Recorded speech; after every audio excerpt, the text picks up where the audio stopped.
እሺ እንዴት ሰነበታችሁ? ደህና ናችሁ ወይ? በዩቲዩብም በፌስቡክም በፓልቶክም የምትከታተሉኝ ቅዱሳን ባለፈው ሳምንት እንግዲህ የሰይጣን ጥልቅ ሚስጥር የሚለውን ተነጋግረናል።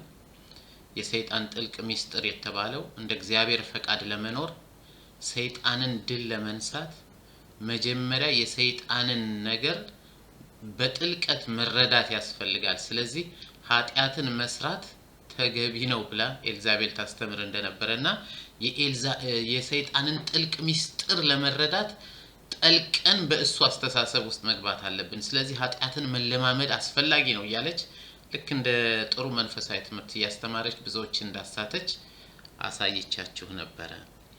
ዛሬ ደግሞ የኤልዛቤልን ትምህርት ስላልተቀበሉት ሰዎች አካፍላችኋለሁ።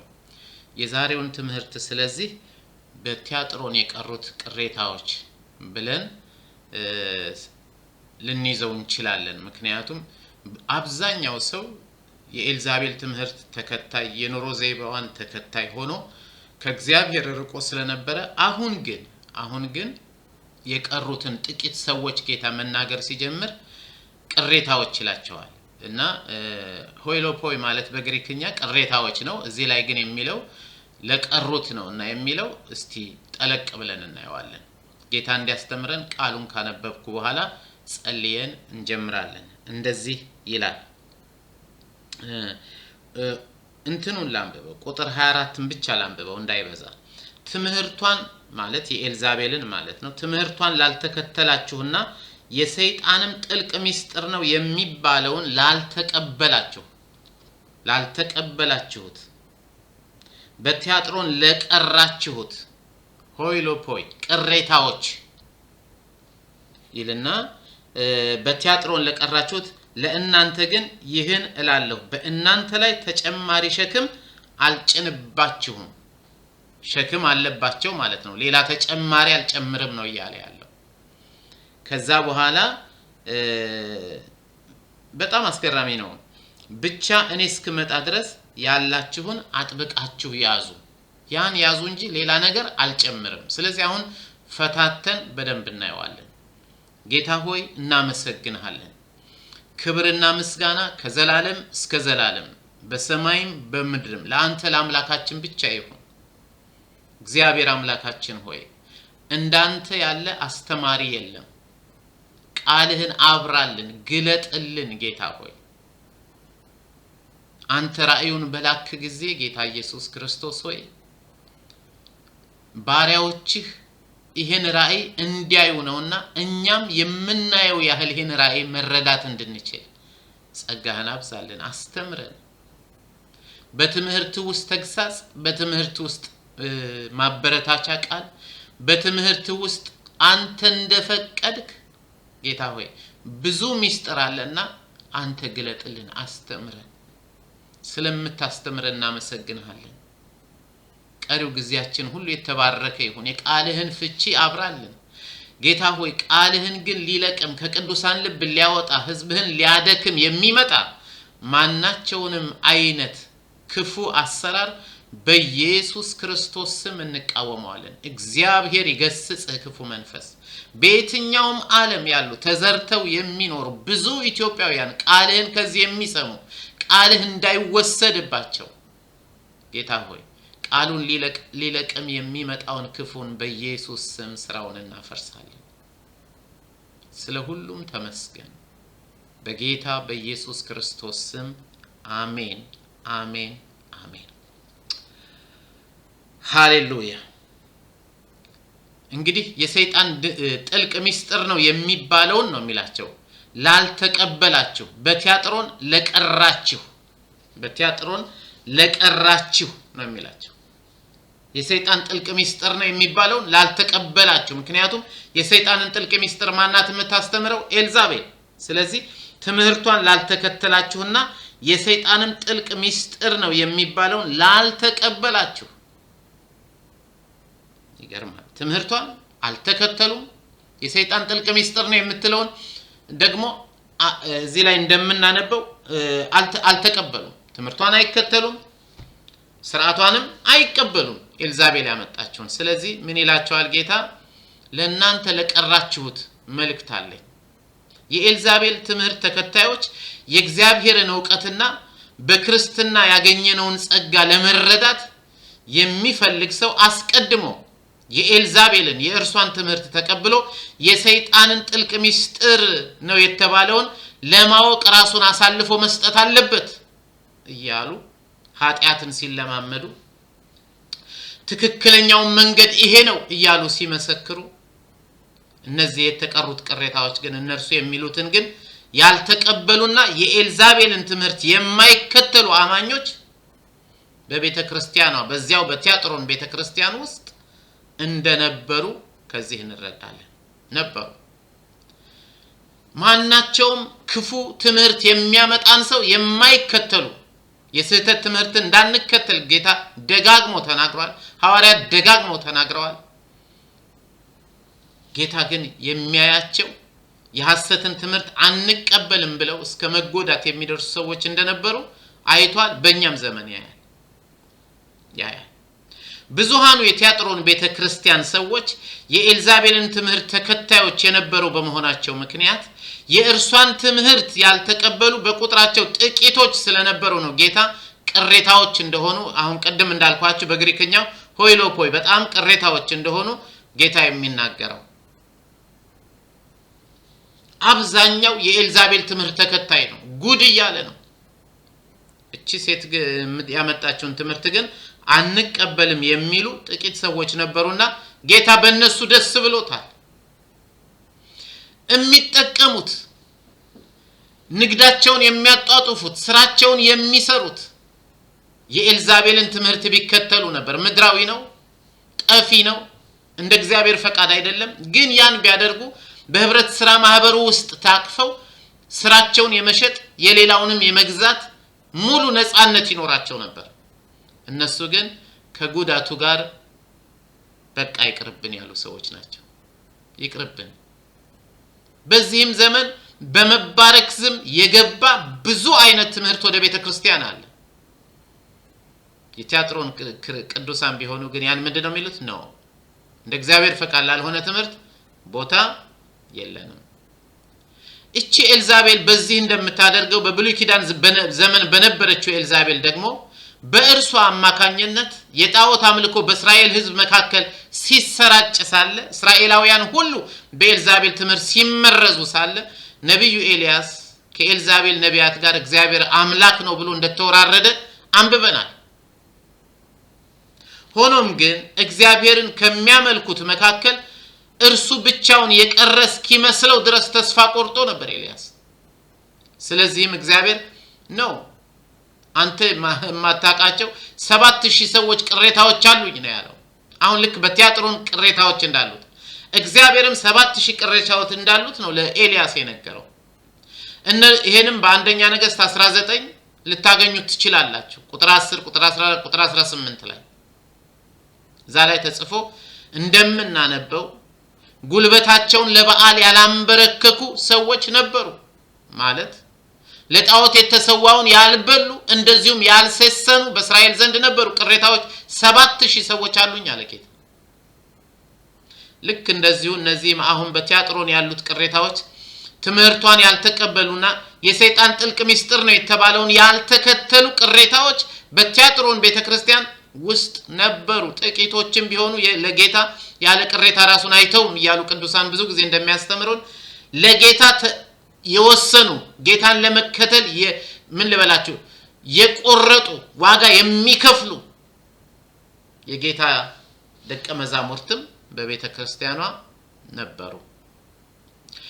በዚያው በቀደመችው ኤልዛቤል ዘመን የእስራኤል ህዝብ ከአሕዛብ ጣዖት ጋር ሲያመነዝር ሳለ እግዚአብሔርን ብቻ ለመከተል ቆርጠው ስለጸኑ ቅሬታዎች ብሎ ቃሉ እንደሚጠራቸው በዛም ዘመን ነበሩ።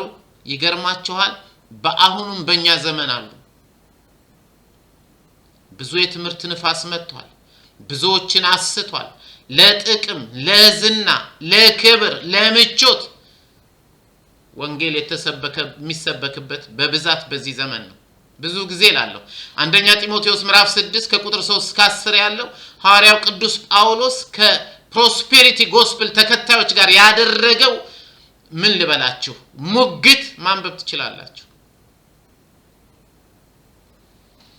ክርስቶስን መምሰል ማትረፊያ ነው እያሉ ያስተምሩ የነበሩትን እንዴት እንደሞገታቸው ኖ አላቸው። ዛው ላይ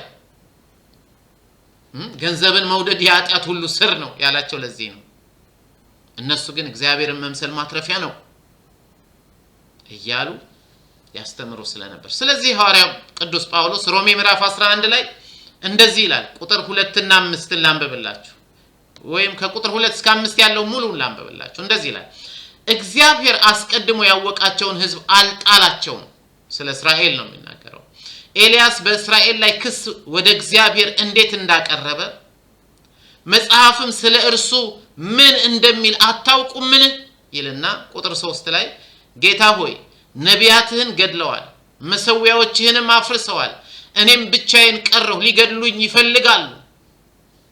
እግዚአብሔር የሰጠው መልስ ግን ምን የሚል ነበር ይላል ሐዋርያ ጳውሎስ ነው። ጉልበታቸውን ለበዓል ያልተንበረከከውን 7000 ሰዎች ለራሴ አስቀርቻለሁ። በአሁኑ ጊዜም ይላል ሐዋርያ ጳውሎስ ያን ደብዳቤ ለሮሜ በጻፈበት ጊዜም በአሁኑ ጊዜም እንደዚሁ በጸጋ የተመረጡ ቅሬታዎች አሉ አለ።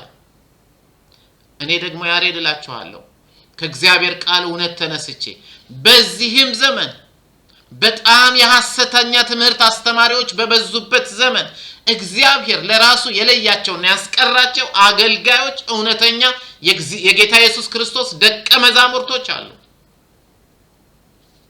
ችግሩ እነሱ ብዙ እንደሌሎቹ በማህበራዊ ሚዲያ እየመጡ ልባችንን ስላላወለቁት ወይም ደግሞ አነጋገራቸው ስለማይስበን ወይም ደግሞ አሁን እንዲህ ይሆናል እያሉ ስለማይቀባጠሩ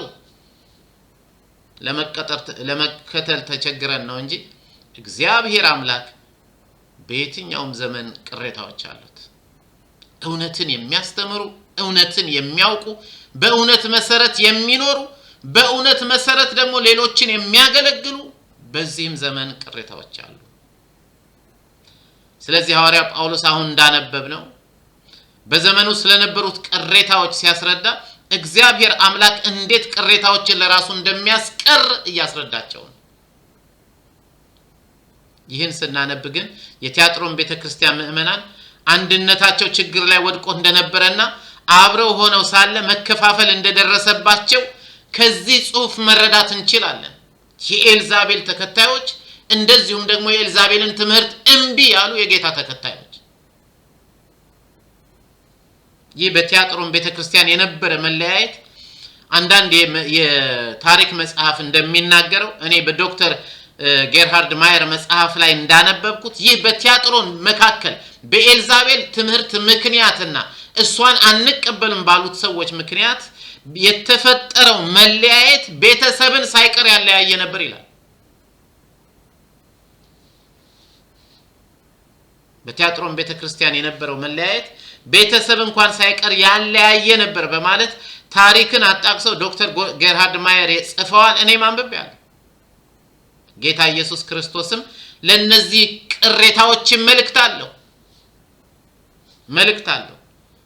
ለነሱ ያለው መልእክት በመጀመሪያ ደረጃ ለእናንተ ግን ይህን እላለሁ ይላቸዋል። ይሄ ቁጥር 24ን አሁንም ደግሜ ላንብበው። እንደዚህ ይላል ትምህርቷን ላልተከተላችሁና የሰይጣን ጥልቅ ምስጢር ነው የሚባለውን ላልተቀበላችሁት በቲያጥሮን ለቀራችሁት ለቅሬታዎቹ ለእናንተ ግን ይህን እላለሁ። ለእናንተ መልእክት አለኝ። የሐሰትን ትምህርት አልከተልም ያላችሁት እና ለእናንተ መልእክት አለኝ ይላል የናዝሬቱ ኢየሱስ። ለእናንተ ግን ይህን እላለሁ በእናንተ ላይ ተጨማሪ ሸክም አልጭንባችሁም፣ ብቻ እኔ እስክመጣ ድረስ ያላችሁን አጥብቃችሁ ያዙ። ለእናንተ ግን ይህን እላለሁ። በዚህም ዘመን ከጥቅም ይልቅ ከዝና ይልቅ እውነተኛውን የክርስቶስን ወንጌል እየሰበካችሁና እየኖራችሁ ለጌታ የተለያችሁ ቅሬታዎች ለእናንተ ግን እንዲህ እላችኋለሁ፣ ጌታ ሸክም አይጨምርባችሁ። እግዚአብሔር ይመስገን። እነዚህ ቅሬታዎች ከላይ እንደተመለከትነው የኤልዛቤልን ትምህርት ስላልተቀበሉ መገፋት ሲደርስባቸው የነበሩ ሰዎች ናቸው። በሶሻል ህይወታቸው፣ በማህበራዊ ኑሯቸው ማለት ነው። እንደገና በኢኮኖሚያቸው፣ በሚተዳደሩበት በገቢያቸው ላይ ሳይቀር በጣም ብዙ ተጽዕኖ ደርሶባቸዋል። ቢሆንም ግን እስካሁን ልክ እንደ ሰምረኔስና እንደ ፊላዴልፊያ ቅዱሳን ጌታን ፈጽመው በታማኝነት የተከተሉ ቅሬታዎች በመሆናቸው ምክንያት ጌታ በሚያጽናና ቃል እየተናገራቸው ነው። ይህ የሚናገራቸው ቃል የሚነበበው ሁሉም ጉባኤ በተሰበሰበበት በመሆኑ በጣም ደስ ይላቸዋል። ሐሰተኛ ትምህርት የሚከተለውም ሐሰተኛ ትምህርት ያልተከተለውም በተቀመጡበት ጉባኤ ስለሆነ ይሄ መልእክት ለነሱ የሚነበበው አይ ቲንክ ጌታ ስላያቸው ደስ ይላቸዋል። ዛሬም ሐሰተኛ ትምህርት አልከተልም ብላችሁ ጥቅምን የገፋችሁ ሰዎች ጌታ ያያችኋል፣ በእናንተ ደስ ብሎታል። እናንተም በጌታችሁ ደስ ይበላችሁ። እግዚአብሔር አምላክ ስሙ ይባረክ። ምናልባት በቁጥር 19 ላይ ጌታ ለቲያጥሮን ቤተክርስቲያን የወደደላቸውን መልካም ነገር ያደረጉት እነዚህ ጥቂት ቅሬታዎች ሳይሆኑ አይቀሩም። እነዚያም ኦሬዲ በሐሰተኛ ትምህርት ተበክለዋል። ቁጥር 19 ላይ ያለው እንደዚህ ይላል፣ ስራህን፣ ፍቅርህን፣ እምነትህን፣ አገልግሎትህን፣ ትዕግስትህን አውቃለሁ የተባሉት እነዚህ ሳይሆኑ አይቀሩም። የኤልዛቤል ተከታዮች ሳይሆኑ እነዚህ ቅሬታዎቹ ጌታ ስለናንተ ስለ ጌታ ብላችሁ መልካምን ስራ በመስራት የበረታችሁ፣ በፍቅር የጸናችሁ፣ እምነታችሁ በጌታ ላይ ብቻ የሆነ አገልግሎታችሁና ትዕግስታችሁ ሁሉ የታየ ነውና ደስ ይበላችሁ። ደስ ይበላችሁ። በሰማይ ታላቅ ዋጋ ስላለው ብድራታችሁ ደስ ይበላችሁ። እናንተ የሐሰት ትምህርት የምትከተሉ ሰዎች ግን ብዙ ጊዜ ተነግሯችሁ ምክንያትና የተሳሳተ ጥቅስ ያመጣችሁ የምትጨምሩ be careful። እሱን ግን ስለተናገርኩበት ብዙ አልናገርበትም ዛሬ። እናንተ ግን ከምንም ነገር በላይ ከጥቅም በላይ ከሁሉም ነገር በላይ ጌታ ይሻለናል ያላችሁ እንኳን ደስ ያላችሁ። ጌታ ጽናታችሁን አይቷል። የኤልዛቤልን ትምህርት ስላልተከተሉ እነዚህ ጥቂት ቅሬታዎች ጉድለት ወይም ነቀፌታ አልነበረባቸውም። ጌታ አልተናገረም። ምክንያቱም ጌታ የቲያጥሮንን ቤተክርስቲያን የነቀፈበትን ተግባራቸውን ኤልዛቤልን ችላ ማለታቸው እንደነበረ እንዳትረሱ። እምነቅፍብህ ነገር አለ። ምክንያቱም አይደል አገልጋዮች እንዲሴስኑና ለጣዖት የተሰዋውን እንዲበሉ በትምህርቷ የምታስተውን ኤልዛቤልን ችላ ብለሃታልና ነው የሚለው። እነዚህ ግን ኤልዛቤልን ችላ አላሏትም፣ ትምህርትሽን አንቀበልም ብለዋታል። ስለዚህ እነዚህ ነቀፋ አልተገኘባቸውም ማለት ነው። እግዚአብሔር ይመስገን። ችላ ብለዋት ከነበሩት መካከል አይደሉም። ምክንያቱም የሰይጣንን ጥልቅ ምስጢር የሚባለውን ትምህርቷን አንቀበልም ያሉ ሰዎች ናቸው። እነዚህ ሰዎች በሐዋርያት ትምህርት የጸኑ ሰዎች ናቸው ማለት ነው። ምክንያቱም እኛ ሁላችንም በሐዋርያትና በነቢያት መሰረት ላይ የቆምን ስለሆን በዚያ ላይ የተመሰረተ እምነት ስላለን፣ እነዚህ ግን በሐዋርያትና በነቢያት ትምህርት ላይ የጸኑ ሰዎች ነበሩ። ልክ እንደ ሰምረኔስና ፊላዴልፊያ ቤተክርስቲያን የሚጨመርባቸውና የሚቀነስ ነገር ሳይኖር እንደነበሩ እንዲቀጥሉ ጌታ እንደሚፈልግ ነው በመቀጠል ስናነብ የምንረዳው። ምን ይላቸዋል? በእናንተ ላይ ተጨማሪ ሸክም አልጨምርባችሁም። ሃሌሉያ። በመልእክቱ መጀመሪያ ቁጥር 18 ላይ ለቲያጥሮን ቤተክርስቲያን መልአክ እንዲህ ብለህ ጻፍ ነው አይደል የሚለው። እንደዚያ ይበል እንጂ አሁን እነዚህ ወይም እዚህ ላይ የሚናገረው ለቤተክርስቲያኗ ምእመናን በሙሉ ሳይሆን ለቅሬታዎቹ ነው። እነዚህ ቅሬታዎችም ለሌሎች አብያተ ክርስቲያናት እንደተባለው ለንስሐ እንኳን ጥሪ አላቀረበላቸውም ጌታ። እናንተም ንስሐ ግቡ አላላቸው። ልክ እንደ ፊላዴልፊያ፣ ልክ እንደ ሰምረኔስ ቅዱሳን በቀጥታ ያለፉበትንና የሚያልፉበትን የሚያውቅ ጌታ ከዚህ ቀጥሎ የሚያጽናናቸውና የሚያበረታቸው ተስፋም የሚሰጣቸው ለዚህ ነው። ምክንያቱም እነዚህ የኤልዛቤልን ትምህርት አንከተልም አንቀበልም ያሉ ሰዎች በቂ ተንገላተዋልና ሊጨምርባቸው አልፈለገም። አሁን ሌላ ተጨማሪ ሸክም ጌታ አይጭንባቸውም። ስለዚህ ምን ይላቸዋል? በእናንተ ላይ ተጨማሪ ሸክም አልጭንም ነው የሚለው ጌታ። ጌታ ሳይፈቅድ ማንም ሊጭንባቸው አይችልም። ማንም አልጭንም አለ። ይሄ ሸክም የሚለው ቃል ባሮስ ነው የሚለው የግሪክኛው ቃል ኃላፊነትንም የሚመለከት ነው። በእናንተ ላይ ሌላ ላሸክማችሁ የሚችል ኃላፊነት እንኳን አልጨምርባችሁም ወይም ሌላ ቀንበር አልጭንባችሁም። ይሄ ማቴዎስ 11 ላይ እኮ ቀንበር ተብሎ የተጻፈው ነው አይደል? መሸከም የሚገባንን የሚወስነው ጌታ ኢየሱስ ክርስቶስ ነው። ስለዚህ ማቴዎስ 11 ላይ ያለው እንዲያውም ላንብበው። ማቴዎስ 11 28-30 እናንተ ሸክም የከበዳችሁና የደከማችሁ ሁሉ ወደ እኔ ኑ። እነዚህ ሰዎች ሸክም ከብዶባቸዋል። መከራ እያዩ ነው። ዋጋ እየከፈሉ ነው። በክርስቶስ ወንጌል ላይ ስለጸኑ ብቻ ኤልዛቤልን ባለመቀበላቸው ዋጋ እየከፈሉ ነው። እኔ ረፍት ሰጣችኋለሁ አለ ጌታ። ቀንበሬን ተሸከሙ ከኔም ተማሩ። እርግጥ ይሄ ጌታን ላልዳኑትም የሚያደርገው ጥሪ ነው። ከኔም ተማሩ እኔ በልቤ የዋህና ትሁት ነኝና ነፍሳችሁም ረፍትን ታገኛለች። ቀንበሬ ልዝብ ሸክሜም ቀሊል ነው። የኔ ሸክም ቀላል ነው። በቂ ተሸክማችኋል። የቲያጥሮን ቅዱሳን እናንተ ቅሬታዎቹ የደረሰባችሁና የተሸከማችሁት በቂ ስለሆነ ሌላ ምንም አልጨምርባችሁም። ሆኖም ግን ጌታ ኢየሱስ የምንችለውን ያክል እንጂ ከምንችለው በላይ የማያሸክም ጌታ ስለሆነ እንዲያውም ከመከራው ጋር መውጫውን የሚያዘጋጅ ስለሆነ ምንም አልጭንባችሁም አላቸው። አንደኛ ቆሮንቶስ 10:13 ምንድነው የሚለው? በሰዎች ሁሉ ላይ ከደረሰው የተለየ ፈተና አልደረሰባችሁም፣ እግዚአብሔር ታማኝ ነው። ስለዚህ ከምትችሉት በላይ እንድትፈተኑ አይተዋችሁም። ነገር ግን በምትፈተኑበት ጊዜ ፈተናውን መታገስ እንድትችሉ መውጫ መንገዱን ያዘጋጅላችኋል ይላል። መደበኛው ትርጉም ነው እንዲህ የሚለው። ከሚችሉት በላይ ፈተና እንዲደርስባቸው ጌታ አልፈቀደም። ከፈተናው መውጫ መንገድ አለው። እንዲያውም ምን ይላል? ስለዚህ ከምትችሉት በላይ እንድትፈተኑ አይተዋችሁም ነው የሚለው። ስለዚህ ጌታ በቲያጥሮን ለነበሩት ቅሬታዎች ከሚችሉት በላይ እንዲፈተኑ አልተዋቸውም። ነገር ግን በሚፈተኑበት ፈተና መታገስ እንዲችሉ ተስፋን እየሰጣቸው እያስተማራቸው አይዟችሁ እስከመጣ ድረስ በዚህ ጽኑ እያለ ሲናገር እናያለን። እግዚአብሔር የተመሰገነ ይሁን።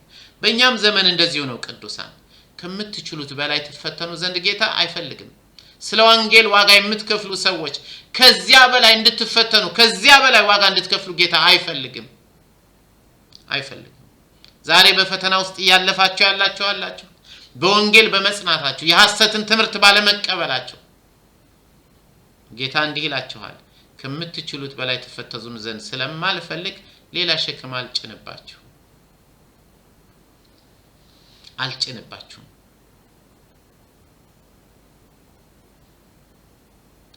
ሐዋርያቱም እንደዚሁ የጌታ ሐዋርያት አሕዛብ በእነሱ ወንጌል አምነው ወደ ክርስቶስ ሲመጡ ያደረጉት ነገር ቢኖር ሌላ ተጨማሪ ሸክም ልንጭንባቸው አያስፈልግም ነው ያሉት። ከብዙ ክርክር በኋላ ሐዋርያት 15 ላይ ሐዋርያው ጳውሎስ እና በርናባስ የሰበኩትን ወንጌል ካስረዱ በኋላ የቤተክርስቲያን ሽማግሌዎችና ሐዋርያት ተሰብስበው የጻፉት ደብዳቤ እኛና መንፈስ ቅዱስ ተስማምተናል ብለው የጻፉት ደብዳቤ ልክ በቲያጥሮን ቤተክርስቲያን እንደሆነው ለጣዖት የተሰዋ የታነቀና የሞተ እንደዚሁም ዝሙት እንዳታደርጉ እንጂ ሁሉንም በቃ ከዚህ በላይ ሸክም አንጭንባችሁም ነው ያሏቸው። የቲያጥሮን ኃጢያት ምንድነው? ለጣዖት የተሰዋውን መብላት፣ መሴሰን። ሐዋርያቱም እንዲህ አይነት ነገር አታድርጉ እንጂ ምንም አንጭንባችሁም አሉ። ላንብበው ሐዋርያት ሥራ 15:28 ከነዚህ አስፈላጊ ነገሮች በስተቀር ሌላ ተጨማሪ ሸክም እንዳንጭንባችሁ ለመንፈስ ቅዱስም ለእኛም መልካም መስሎ ታይቶናል። ይኸውም ይላል ለጣዖት የተሰዋ ነገር ከደም ታንቆ ለጣዖት ከተሰዋ ነገር ከደም ታንቆ ከሞተ እንስሳ ስጋ እንዲሁም ከዝሙት ርኩሰት እንድትርቁ ነው ይልና ከእነዚህ አይነት ነገሮች ብትርቁ ለእናንተ መልካም ነው ብለው ነው የጻፉላቸው። ከምን እንድትርቁ? በጣም አስገራሚ ነው። ልክ ለቲያጥሮን እንደተባለው እኮ ነው። ለጣዖት ከተሰዋ ነገር ራቁ፣ ከደም ራቁ፣ ታንቆ ከሞተ እንስሳ ስጋ እንዲሁም ከዝሙት ርኩሰት ራቁ። ከዚህ አይነት ነገሮች ብትርቁ ለእናንተ መልካም ነው። ካልሆነ ግን አለ ሌላ ተጨማሪ ምንድነው የሚለው ቁጥር 28 ሲጀምር ከነዚህ አስፈላጊ ነገሮች በቀር ሌላ ተጨማሪ ሸክም አንጭንባችሁም። ጌታ ምን ይላል? አልጭንባችሁም። እነዚህ ምን ይላሉ ሐዋርያት? አንጭንባችሁም። ከዚህ በላይ አንጭንባችሁ። እግዚአብሔር የተመሰገነ ይሁን። ዛሬም ትምህርቱን የጌታን ትምህርት የምትከተሉ በተለያየ ነገር ውስጥ የምታልፉ ጽኑ። ለጣዖት ከተሰዋ ከደም ታንቆ ከሞተ ስጋ ከዝሙት ራቁ እንጂ ሌላ ነገር አይጨመርባችሁም። ብቻ በወንጌል ጽኑ አይደል? ቁጥር 25 ሲጀምር ብቻ እኔ እስክመጣ ድረስ ያላችሁን አጥብቃችሁ ያዙ ነው የሚለው። በቲያጥሮንም ያሉት ቅሬታዎች ለጣዖት ከተሰዋ ምግብና ከዝሙት በመራቅ ያደረጉት ይሄንኑ አይነት ስለነበረ ጌታ ምንም አልጨምርም አለ። ስለዚህ አሁን ጌታን በቲያጥሮን ቤተክርስቲያን ላሉት ቅሬታዎች ምንም ሌላ ሸክም ሊጨምርባቸው ስላልፈለገ እንዲጸኑ ብቻ ነው የሚመክራቸው። ምክንያቱም በኋላ ድል ይነሳሉ። ድል ሲነሱ ደግሞ ድል ለሚነሳ እስራኤልንም እስከመጨረሻው ለሚፈጽም እስከመጨረሻው በአሕዛብ ላይ ስልጣን ሰጠዋለሁ፣ እርሱም በብረት በትር ይገዛቸዋል፣ እንደ ሸክላ ዕቃም ይፈጫቸዋል። ይህ ልክ እኔ ከአባቴ ዘንድ ስልጣን እንደተቀበልሁት ነው። እኔም የንጋትን ኮከብ ሰጠዋለሁ። መንፈስ ለአብያተ ክርስቲያናት የሚናገረውን ጆሮ ያለው ይስማ። ድል ነሺ ትሆናላችሁ። ድል ነሺ ስትሆኑ ደግሞ እንዲህ አይነት መንፈሳዊም ስልጣን ይሰጣቸዋል። ፕሊዝ ጽኑ፣ በቃ ጽኑ። በትምህርት ነፍስ አትፍገምገሙ። በተጨማሪም ጌታ ካልፈቀደ በቀር ምንም አይነት ሸክም ሊጭንባችሁ እንደማይችል ከዚህ ተረዱ። እንግዲህ ከእነርሱ የሚጠበቀው መጽናት ብቻ ነው። ስለዚህ ጌታ ምን እያላቸው ነው? ብቻ እስከመጨረሻው ድረስ ያላችሁን አጥብቃችሁ ያዙ። እስከመቼ? እስከመጣ ድረስ። ብቻ እኔ እስከመጣ ድረስ። ምን አይነት መምጣት ነው? በቀጥታ ስናነበው የሚሰጠን ትርጉም በዓለም መጨረሻ በሚሆነው በጌታ ዳግም ምጽአት ጊዜ የሚል ትርጉም ሊሰጠን ይችላል። እርግጥ ነው ድል ለሚነሱት የተሰጠውን ተስፋ ከሚቀጥሉት ቁጥሮች ስናነብ እኔ እስክመጣ ድረስ የሚለው በጌታ ዳግም ምጽአት ጊዜ ነው ማለት እንችላለን። በሌላ በኩል ደግሞ ቁጥር 20 እና 25ን ስንመለከት በኤልዛቤልና መንገዷን በሚከተሉ ላይ ጌታ እርምጃ የሚወስደው ገና በምድር ህይወታቸው እያሉ በዚያው ዘመናቸው እንደነበረው ሁሉ እኔ እስክመጣ ድረስ የሚለውም አረፍተ ነገር በዛው ገና ቤተክርስቲያኗ በምድር በነበረበችበትም ዘመን ጌታ እነዚህን ቅሬታዎች ሊጎበኛቸው እንደሚችልም ማሰብ መመልከት እንችላለን። ሌላው የሁለተኛውን ሐሳብ የሚያጠናክርልን ሐሳብ የምናገኘው ለኤፌሶን ቤተክርስቲያን እና ለጴርጋሞን ቤተክርስቲያን ገና በህይወት እንዳሉ እንደሚመጣ ጌታ እንደነገራቸው ለእነዚህም ቅሬታዎች ገና በህይወት እያሉ እንደሚመጣ የሚያስረዳ ነው። ራዕይ ምዕራፍ 2 ቁጥር 5 ላይ ለኤፌሶን እንደዚሁም ደግሞ ራዕይ 2:16 ላይ ለጴርጋሞን ገና በህይወት እያሉ በምድር እያሉ በቤተክርስቲያናቸው ውስጥ እያሉ እንደሚመጣና እንደነገራቸው ሁሉ ለነዚህም ጌታ በማይታይ መልኩ ለቲያጥሮን ቅሬታዎች መጥቶ ሊያጽናናቸው ሊያበረታቸው ሊባርካቸው እንደሚችልም የሚያስረዳ ቃል። ኦፍ ኮርስ ጌታ በዳግም ምጽአቱም ሲመጣ ድል ነሺዎች ስለሚሆኑ ይሸለማሉ። የቲያጥሮን ቅሬታዎች ምንድነው የሚላቸው? እስከመጣ ድረስ ያላችሁን ነው የሚለው አይደል? በእናንተ ላይ ተጨማሪ ሸክም አልጭንባ ብቻ እኔ እስከመጣ ድረስ ያላችሁን አጥብቃችሁ ያዙ። ያላቸው ምንድነው? ጌታ ኢየሱስ ክርስቶስ ያለንን መልካም ነገር የሚመለከትና ዋጋ የሚሰጥ ጌታ መሆኑን በመጀመሪያ ደረጃ ልናውቅ ይገባል። ምን አላችሁ? ላይ እንደተመለከትነው ስራ፣ ፍቅር፣ እምነት፣ ትዕግስት፣ አገልግሎት ምን አላችሁ? ምን አለኝ? ቢያንስ አገልግሎት አለኝ። ምን ያህል ለጌታ ታማኝ እንደሆንኩ ደግሞ እሱ ያውቃል።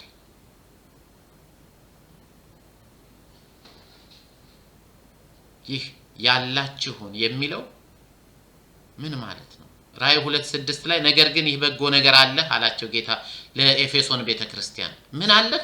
ይህ በጎ ነገር አለ እኮ ምንድነው? እኔ የምንጠላውን የኒቆላውያንን ስራ አንተም ጠልተሃል። የኒቆላውያንን ስራ መጥላታቸውን ለኤፌሶን ቤተክርስቲያን አለ አላቸው። ይህ በጎ ነገር አለ። እነዚህ በቲያጥሮን ቤተክርስቲያን ያሉት ቅሬታዎች የኤልዛቤልን ትምህርትና የሰይጣን ጥልቅ ምስጢር ነው የሚባለውን አለመቀበላቸውና በጌታ ፊት ዋጋ ያለው ስለሆነ ይህ ጽናታቸው ጌታ ምን ይላቸዋል? አለ። ምንድነው እስካሁን ያለ? ኤልዛቤልን እምቢ ማለትህን ቆጥሬልሃለሁ።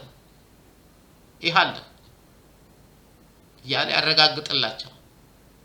ስለዚህ ለጌታና ለሐዋርያት ትምህርት ያላቸውን እምነት በጽናት አጥብቀው ጌታ እስኪመጣ ድረስ እንዲይዙ ያስጠነቅቃቸዋል። ምን? ይሄን የኤልዛቤልን እምቢ ማለት አለ። እስከ መቼ? ጌታ እስኪመጣ ድረስ ምን ማድረግ? አጥብቃችሁ ያዙ። አጥብቆ ስለመያዝ ከዚህ በፊትም ተናግሬያለሁ። አጥብቃችሁ ያዙ። ዋው! ያዙ እኮ አይደለም፣ አጥብቃችሁ ያዙ። አጥብቆ ስለመያዝ በሚናገረው በራእይ ምዕራፍ 2 ቁጥር 13 ላይ ባለፈው እንደተመለከትነው አጥብቆ መያዝ ራሱን የቻለ መስዋዕትነትን የሚጠይቅ ጉዳይ ነው። አጥብቆ ለመያዝ ዋጋ መክፈል አለባቸው። አጥብቃችሁ ያዙ። ክሬታ ዜታ አጥብቃችሁ ያዙ። አሁንም በሚያልፉበት ህይወት ጎዳና ቸልተኝነት እንዳይኖርባቸውና በፈተናም ምክንያት የያዙትን እንዳይጥሉ ጌታ ይፈልጋል። ስለዚህ በአጽንኦት ነው የሚናገራቸው። አጥብቀህ ያዝ። አረፍተ ነገሩ ሲጀምር ብቻ ብሎ ነው እንዲያውም የሚጀምረው። ብቻ ያላችሁን አጥብቃችሁ ያዙ። ብቻ ሌላ ሸክም አይጭንባቸውም እንጂ ይህን ያላቸውን ታማኝነት ግን መጣል ፈጽሞን እንደሌለባቸው ጌታ አጥብቆ ያሳስባቸዋል። ዛሬም ለስህተት ትምህርት እምቢ ያላችሁ ቅዱሳን ይሄን አጥብቃችሁ ያዙ። ብቻ ሌላ አይጨምርባችሁም አላቸው ጌታ።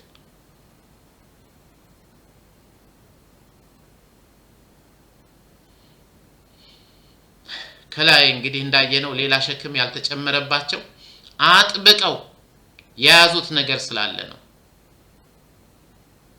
ማለትም በቃልም በስራም እውነተኛ ክርስቲያኖች ናቸውና ጌታ ተመልሶ እስኪመጣ ድረስ በዚሁ እንዲቀጥሉ ብቻ ነው ጌታ የሚፈልገው። መጽሐፍ ቅዱሳችን ውስጥ አንተ ግን እስከመጨረሻው ሂድ ወይም እርፍን ይዞ ወደ ኋላ መመልከት ተገቢ እንዳልሆነ የተጻፈ የእግዚአብሔር ቃል አለ። አንተ ግን እስከመጨረሻው ሂድ። በለቱም መጨረሻ ምንድነው? በጣ ክፍል ላይ ትቆማለህ አይደል? እርፍ ይዞ ወደ ኋላ በሚያጌታ ደስ አይለውም እያለ የእግዚአብሔር ቃል ይናገራል። ይሄም ዕብራውያን ላይ ነው ያለው።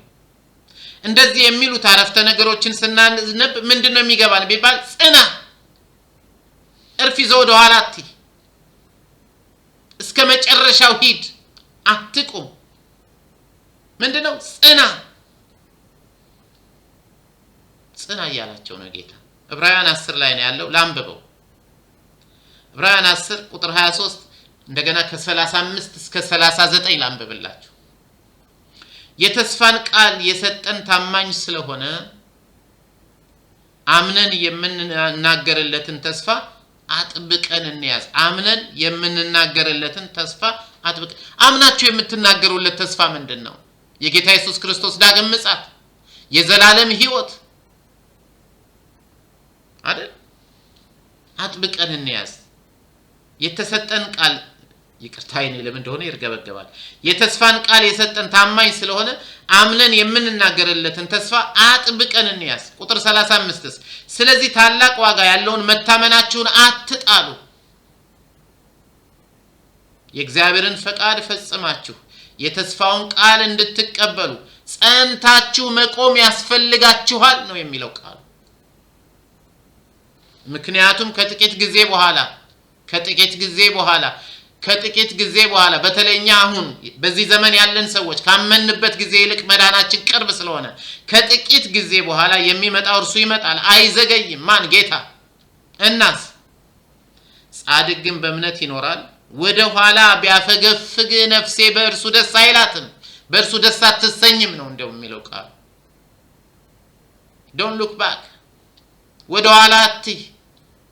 ባለፈው እዚህ ነው መሰለኝ አገልግያለሁ ሮማችን ውስጥ የሎጥን ሚስት አስቧት የሚለው። የሎጥ ሚስት ወደ ኋላ በብዙ አይነት መንገድ የሚያሳያት ጉዳይ ነበራት። ዞራየሽ ጨዋውልት ሆነች። ጌታ ኢየሱስ ምን ይላቸው? ወደ ኋላ ቢያፈገፍግ ነፍሴ በእርሱ ደስ አትሰኝም ይልና ሐዋርያ ጳውሎስ ስለራሱ ሲናገር እንደዚህ ይላል፣ እኛ ግን አምነው ከሚድኑት ወገን ነን እንጂ ወደ ኋላ አፈግፍገው ከሚጠፉት አይደለንም። ቲያጥሮን ቅዱሳንም እንደዚሁ ናቸው። ስለዚህ ከቲያጥሮን ቅሬታዎች መጽናት ይጠበቃል። ወደ ኋላ ማየት፣ ወደ ኋላ ማፈግፈግ አያስፈልግም። ዛሬ አገራችን ያሉትን አብያተ ክርስቲያናት የሐሰት ትምህርት መድረክ ይዞ ህዝብ ሲያስጨፍር ይውላል። ክርስቶስን ወደ መምሰል የማያደርስ ትምህርት፣ በትዕቢትና በቦስት የሚሞላ የሚነፋ ትምህርት። እምቢ ያላችሁ ሰዎች፣ ክርስቶስን መምሰል ለማትረፊያ አንጠቀምበትም ያላችሁ ሰዎች ብቻ ጽኑ። የምትናገሩለትን ተስፋ አጥብቃችሁ ያዙ። ታላቅ ዋጋ ያለውን መታመናችሁን አትጣሉ፣ ጸንታችሁ ቁሙ፣ ወደ ኋላ አታፈግፍጉ። እግዚአብሔር አምላክ ይርዳችሁ። ስለዚህ አጥብቃችሁ ያዙ አለ ጌታ ኢየሱስ ሲናገር። አጥብቆ ስለመያዝ በራእይ መጽሐፍ እኮ ተደጋግሞ ነው የተጻፈው። ራእይ 2:13 ላይ ታገኙታላችሁ። ራእይ 2:25 ላይ ታገኙታላችሁ። ራእይ 3:11 ላይ ታገኙ። አጥብቃችሁ ያዙ ይላል ጌታ ኢየሱስ።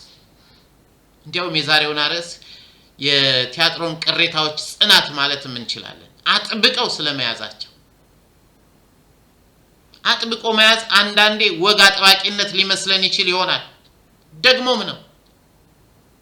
ክርስትናን አጥብቀን ልንይዛቸው በሚገባ ሴቶች እንዳሉት ማወቅ መዘንጋት እንኳን የለበትም። አጥብቀን መያዝ የሚገባን ነገሮች አሉ። እሱ እንኳን ብለን በጥቅስ የምንሸውደው ነገር አይደለም። ሰይጣንም ላመሉ ከመጽሐፍ ቅዱስ ይጠቅሳል ይባላል። እንኳን እኛ ማለት ነው ጠቅሷልም ጌታን ለማሳሳት። እንደ እግዚአብሔር ፈቃድ ያልሆነ ጥቅስ ፈጽሞ አይረዳንም፣ አያግዘንም፣ አያጸናንም። ጥቅስ እኮ የምንለው ጌታ ያለው ፈቃድ በዚህ ጉዳይ ላይ ይሄ ነው ለማለት ነው እንጂ አንዱን ካንዱ አይደለም። አልረሳውም። ገና በጌታ አዲስ ሆኜ ልደታ መካነ ኢየሱስ እያለን አንድ አስተማሪ መጡና አንድ ጥቅስ አካፈሉ። ይሁዳ ታንቆ ሞተ የሚለው። ከዛ ደግሞ ሌላ ጥቅስ ጋር ሄዱና አነበቡልን። አንተም ሂድና ይህንኑ አድርግ የሚለው። አሁን እነዚህን ጥቅሶች በአንድ ላይ ብንደምራቸው ታንቀህ ሞት ብሎ ማስተማር ነው። ጥቅስ ዝም ብሎ አይደመርም። ጥቅስ የእግዚአብሔር ፈቃድ ምንድነው ብለን ለማወቅ የምንረዳበት እንጂ ደምረን ፈቃዳችንን የምንፈጽምበት አይደለም። ለዚህ ነው ብዙ ጊዜ ስናገር አንተ በመረጥከው አንቺ በመረጥሽው ጥቅስ እግዚአብሔር አይናገርሽም። እግዚአብሔር የሚናገረውን በጥቅስ እናስደግፋለን እንጂ እኛ የመረጠውን ጥቅስ የእግዚአብሔር ፈቃድ ነው ብለን እንኳን እንድንናገር አልተፈቀደልንም። ዛሬ ዝም ብሎ የሆነች ጥቅስ ተወስዳ ህዝብ የሚያስጨፍሩ be careful። ኮንሰርቫቲቭ መሆን በሚገባ ነገር ላይ አለማመቻመች በርግጥ ልንሄድበት የሚገባና ለጌታም ታማኝነታችንን የምናሳይበት መንገድ ነውና ፈጽሞ በዚህ ልናፈር አይገባም። አጥብቀን መያዝ አለብን። በተለይ በዚህ ሊበራሊዝም ስር እየሰደደ ቀድሞ በጣም ያስደነግጠን የነበረው ኃጢአት እንኳን ዛሬ ግን ተለምዶ በመካከላችን እንደ ኖርማል ሲቆጠር እያየን ነው፣ እያስተዋልን ነው። ይህ የሚያመለክተው አጥብቆ መያዝ የሚገባንን የክርስትና እሴቶች በአንድም በሌላም ምክንያት አለመያዛችንን ነው።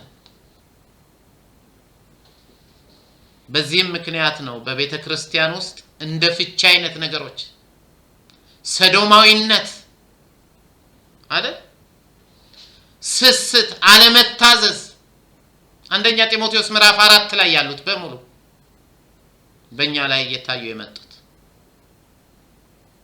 አሳፋሪ ነገሮች በብዛት ቤተ ክርስቲያን ውስጥ የክርስቶስን ስም ያሰደብንበትና ያስናቅበት ዘመን የሆነው በዚህ ምክንያት ነው።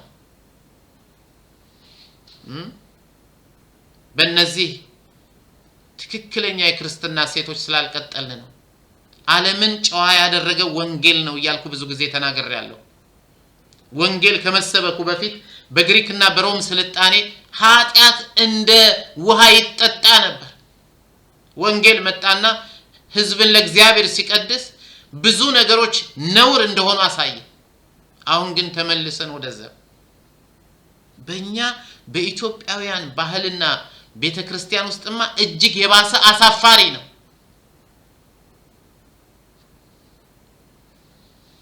በቤተክርስቲያን የእምነት ሰዎች መካከል ይህ ሊታይ በፍጹም አይገባም፣ ግን እየታየ ነው። ስለዚህ አሸንፈን ድል ነሺዎች ለመሆን በጽናት እንደ እግዚአብሔር ፈቃድ እንደ እግዚአብሔር ቃል እውነት ልንኖር ልንመላለስ ይገባናል። በጽናት እንደ እግዚአብሔር ፈቃድ እንደ እግዚአብሔር ቃል እውነት ኃጢአት ብላችሁ ጥሩት አሉ ዶክተር ኃይሌ። ቆይቷል ወደ ጌታ ከሄዱ፣ ግን ይሄን አረሳው። ኃጢአትን ኃጢአት ብላችሁ ጥሩት፣ ምን ታሰማምሩት አላችሁ። ልክ እንደ ሀገራችን ማለት ነው። አንድ ደሃ ገንዘቢያሽ የአንድ ድርጅት ገንዘቢያሽ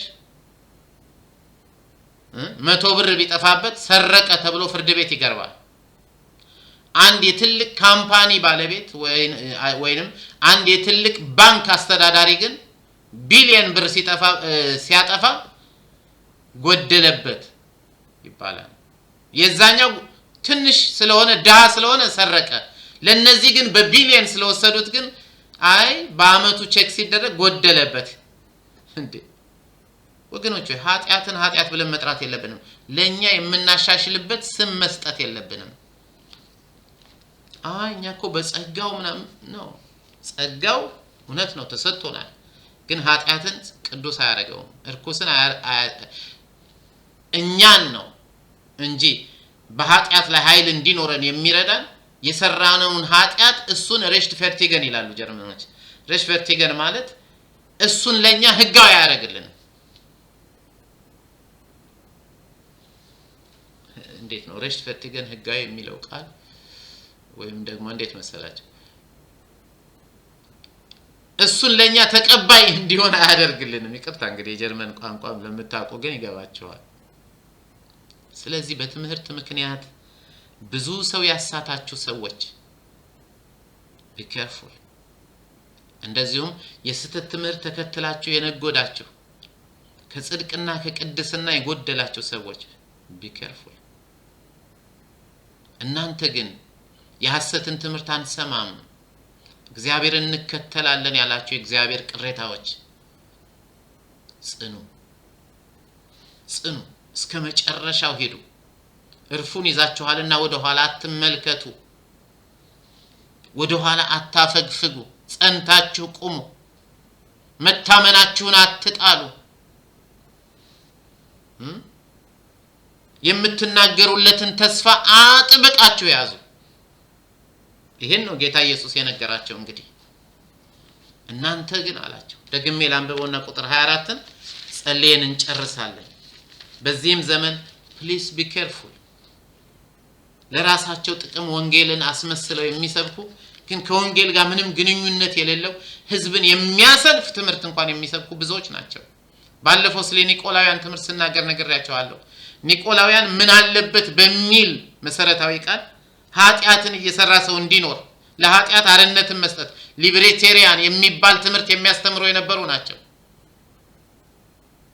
ስጋችን ነፃ መንፈሳችን ድኗል፣ ስጋችን ኃጢአት ቢሰራ ምንም አይደለም የሚሉ ናቸው። ትዳርን የሚያፈርሱ ናቸው። በትዳር ላይ ሌላ ዝሙት የሚፈጽሙ ናቸው ኒቆላውያን። ስትጠይቋቸው ምን አለበት ይሏቸዋል። እኛ እኮ በጸጋ ነው ሄዳነው ይላሉ። ጌታ ግን ምን አለ? የምጠላውን የኒቆላውያንን ስራ ለኤፌሶኖች። ግን ኒቆላውያንነት ዛሬ በመድረኮቻችን ላይ ይሰበካል። የበለዓም ትምህርት ምንድነው? የበለዓም ትምህርት ማለት ለገንዘብ ወንጌልን መሸጥ ማለት ነው ባጭር ዴፊኒሽን። መድረካችንን አጥለቅልቆ ሞልቶታል። የኤልዛቤል ትምህርት ምንድነው? የሰይጣንን ምሽግ ለመስበር ምሽጉ ውስጥ ገብተን የሰይጣንን ሚስጥር ማወቅ አለብን። ስለዚህ የሰይጣንን ሚስጥር ለማወቅ ወደ ምሽጉ ወደ ኃጢአት ገብተን ኃጢአትን መለማመድ አለብን። ጸጋ ይበቃናል። what a dirty teaching። በጣም ቆሻሻ ትምህርት። ስለዚህ ጌታ ምን አላቸው? ትምህርቷን ላልተከተላችሁና የሰይጣን ጥልቅ ሚስጥር ነው የሚባለው ላልተቀበላችሁ በቲያጥሮን ለቀራችሁት ለናንተ ግን ይህን እላለሁ፣ በእናንተ ላይ ተጨማሪ ሸክም አልጭንባችሁም፣ ብቻ እኔ እስክመጣ ድረስ ያላችሁን አጥብቃችሁ ያዙ። አጥብቃችሁ ያዙ። ጌታ ሆይ እናመሰግንሃለን። እኔም እንዳስተማርኩት እኖር ዘንድ ጸጋ ይብዛልኝ። ከኃጢአት ጋር ኮምፕሮማይስ እንዳናደርግ ጌታ፣ ለኃጢአታችን መደገፊያ ጥቅስ እንዳንፈልግ ጌታ፣ ክርስቶስን እየመሰልን ግን እንድንኖር ጌታ ሆይ፣ አንተን በመፍራት አንተን በማክበር እንድንኖር ጌታ ሆይ ጸጋህን አብዛልኝ። ወደ ሰይጣን ጥልቅ ሚስጥር የገቡትን ጌታ እግዚአብሔር አምላካችን ሆይ የሚወጡበትን የንስሐ ዕድል ስለምትሰጣቸው እናመሰግንሃለን። የእርሷን መንገድ ለሚከተሉት ግን ንስሐ ባይገቡ ነው ያልከው ጌታ ሆይ በብርቱ ስቃይ እንደሚጎዱ የተናገርከው፣ ንስሐ ግን እንዲገቡ ለምናለሁ። ጌታ እግዚአብሔር አምላካችን ሆይ እናመሰግንሃለን። በጸጋ ስለደገፍከን፣ በጸጋ ስላጠርከን፣ በጸጋ የማሸነፍን ጉልበት የድል ነሺዎችን ጉልበት ስለሰጠህን እናመሰግንሃለን። በጸጋ ኃጢአተኝነትንና ዓለማዊ ምኞትን እንድንክድ የተባረከውን ተስፋችንን አንተን እንድንጠብቅ ስለምትረዳን እናመሰግንሃለን። በጌታ በኢየሱስ ክርስቶስ ስም አምነን ከልባችን እንጸልያለን። አሜን አሜን አሜን። ወገኖች እግዚአብሔር ይባርካችሁ። ይህን የኔን ትምህርት የምትከታተሉ ሰዎች ያሬድ አሰፋ ይመር በሚል ገብታችሁ 125 ትምህርት አለ እስካሁን መከታተል ትችላላችሁ። አቃለሁኝ እንዲያውም አንዲት ደውላ ከጣሊያን ነግራኛለች።